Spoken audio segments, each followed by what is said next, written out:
everybody, my name is Shannon and I am still waiting for my Satyr, and today we are talking about 1,000 Heartbeats by Keira Cass. So I just want to start off by saying, I do in fact enjoy a Keira Cass book, okay? Listen, I love the selection. As I get more and more removed from it, I do kind of think that the two spinoffs I probably only liked for the nostalgia, but that's okay.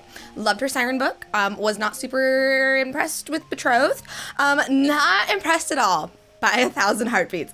Gonna be perfectly honest. I sped this book up to 2 times speed about halfway through. And then when I was about 3/4, I sped it up to 3 times speed. I did do that. I sure did. So 1,000 Heartbeats is set in a fantasy world where we have a kingdom that is ruled by like a benevolent king. He has his daughter and his son. He's in the process of trying to marry off his daughter. She doesn't want to do that. She wants to marry for love, blah, blah, blah, blah, blah. And then the other side of things, we have a boy who is part of what kind of seems to be a rebel movement. They believe that this land was stolen for them and they are trying to take it back. Of course, this is a star-crossed lover story. This is a Romeo and Juliet story. By chance, she gets captured by him, gets taken to the prison. They are like, I'm kind of interested. And then they have like a forced proximity moment. And then it's like, I want to do everything in order to be with this person. And the thing that I didn't like about this is that it is insta-love. It's insta-love, and then she tries to kind of tie in this thing, like Keira Cass tries to tie in this thing about soulmates, and it wasn't working for me.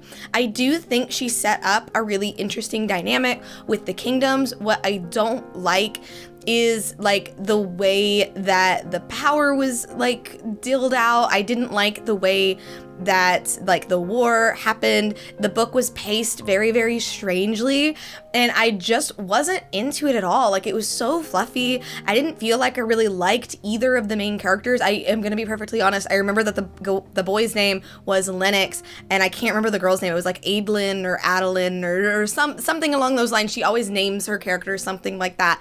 And I feel like there was potential for a really good story here, but it wasn't given the time to breathe because it was insta-love, because of the way it was paced out. It just didn't work. That's really disappointing for me because, like, I really do love the Selection series, and I really do think that Keira Cass, like, yes, her books are fluffy. Like, yes, there's not a ton of substance to them. Like, they're so sweet. Like, I feel like I'm gonna get a cavity, but I feel like she does do a good job with, like, writing these fun tropes, and her books are normally very fun to read, and this was just frustrating to read.